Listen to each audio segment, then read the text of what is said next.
आर्थिक प्रस्ताव पर बोलते वक्त मुझे लगता है ज़रूरी है कि पहले असलियत का आईना दिखाया जाए। और वसीम बरेलवी की एक लाइन है जो असलियत बिल्कुल हूबहू बयां करती है। तेरी फाइलों में गांव का मौसम गुलाबी है, ये आंकड़े हैं झूठे, ये दावे किताबी हैं। यही असलियत मोदी सरकार की है।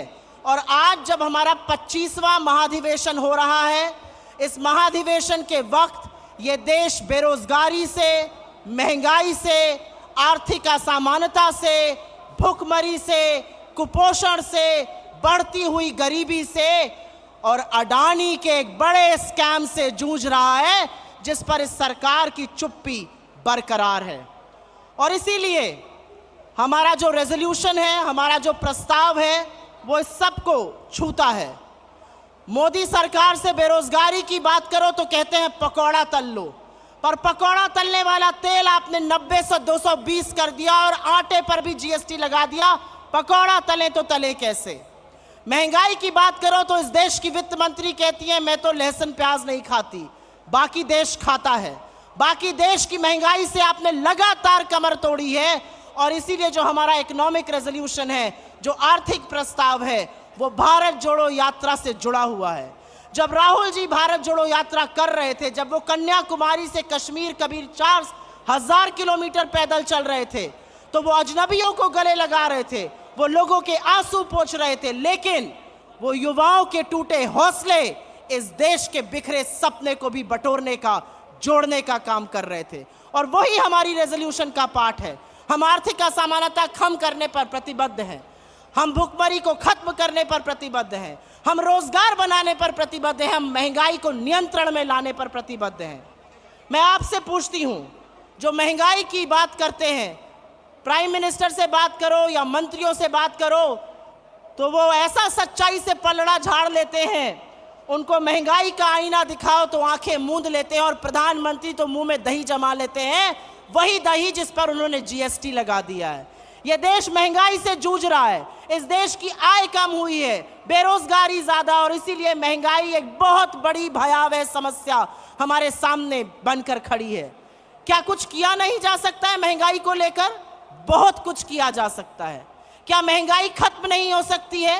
क्या पेट्रोल डीजल का दाम नियंत्रण में नहीं आ सकता? आ सकता है। लेकिन यह सरकार मुनाफाखोरी करना चाहती है, ये पैसा बनाना चाहती है, आपकी जेब पर डाका डालना चाहती है, इसलिए महंगाई को खत्म करने का नाम नहीं ले रही।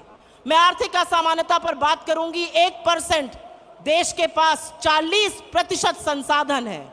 1% देश के पास अगर 40% संसाधन है, तो अडानी जी के महास्कैम के बारे में कौन बात करेगा? एक व्यक्ति जिसको आपने 609 नंबर से दूसरे नंबर पर लाकर विश्व के सबसे अमीर लोगों की सूची में बिठा दिया, आज वो आक्षेपों के घेरे पर हैं।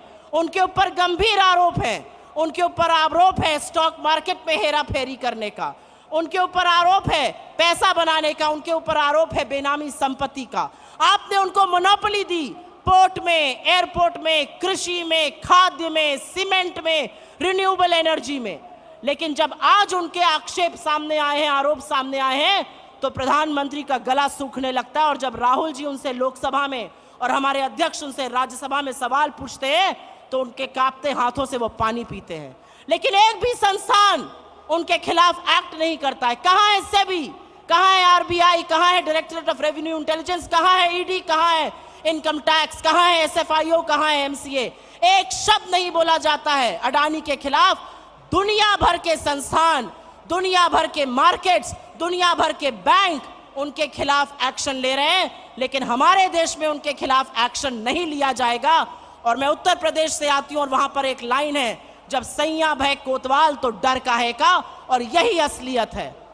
एक व्यक्ति एक्शन लेने को तैयार नहीं है। डाउ जोन्स और एसएनपी एक्शन ले रहा है, स्टैंडर्ड चार्टर्ड एक्शन ले रहा है, क्रेडिट स्विस एक्शन ले रहा है, सिटी बैंक एक्शन ले रहा है, यूके का रेगुलेटर एक्शन ले रहा है, लेकिन हम एक्शन लेने को तैयार नहीं है। और इसका खामियाजा ये देश भुगत रहा है। जब आप एक कारोबारी को लेकर दुनिया भर में घूमते हैं और उनका व्यवसाय बढ़ाने की कोशिश करते हैं, तो आप बेरोजगारी पर, महंगाई पर, बढ़ती गरीबी पर, आर्थिक असमानता पर बोलने का ना हौसला रखते हैं, ना बोलने की नैतिकता रखते हैं। बहुत लंबी बात नहीं करनी है। यहाँ पर मैं ये ज़रूर कहूँगी कि हमारी जो चुनी हुई सरकारें हैं, चाहे वो राजस्थान हो, हिमाचल हो, छत्तीसगढ़ की सरकार हो, लोगों की बात सुनती है और उसी के बल पर हमारा नीति निर्माण होता है। चाहे ओल्ड पेंशन स्कीम हो जो हमारी तीनों सरकार ने करी, या चाहे अर्बन मनरेगा हो, या हेल्थ की व्यवस्था हो, या न्याय स्कीम जो छत्तीसगढ़ ने लॉन्च करी, यही हमारा खाका है, यही हमारा प्रारूप है।